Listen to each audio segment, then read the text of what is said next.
शहर कोहना के कब्रिस्तान में एक कब्र बहुत मशहूर थी। लोग कहते थे कि उस कब्र के ऊपर रात को हमेशा हल्की सी रोशनी चमकती है। अक्सर लोग इस कब्र के पास जाके बीमार हो जाते, इसलिए सब उस जगह से दूर रहते। एक दिन अरहम, जो हिस्ट्री का स्टूडेंट था, ने फैसला किया कि वो इस राज को खुद देखेगा। रात के वक्त जब हवा ठंडी थी और कब्रिस्तान बिल्कुल खामोश, अरहम टॉर्च लेकर वहां पहुंचा। वो कब्र बिल्कुल वैसी ही थी जैसे लोग बयान करते थे। मिट्टी से हल्का सा नूर निकल रहा था। अरहम ने झुककर कब्र के ढक्कन को हाथ लगाया।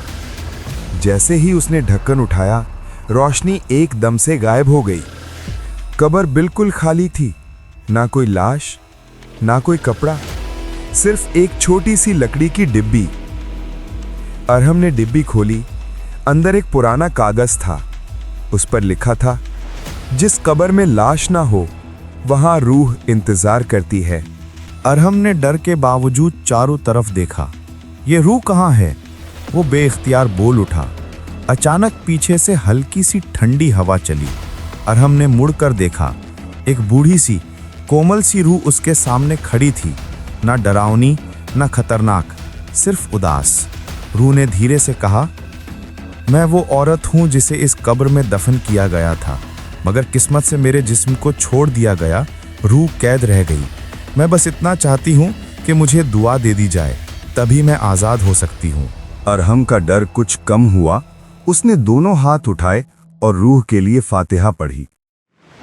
दुआ मुकम्मल होते ही रूह हल्की मुस्कुराहट के साथ हवा में घुल गई, जैसे किसी ने उसे बहुत अरसे बाद सुकून दिया हो। रोशनी एक पल के लिए फिर से चमकी, फिर हमेशा के लिए बुझ गई। उस दिन के बाद वो कब्र कभी रोशन नहीं हुई और लोग कहते हैं कि वो उदास रूह आखिरकार आराम पा गई।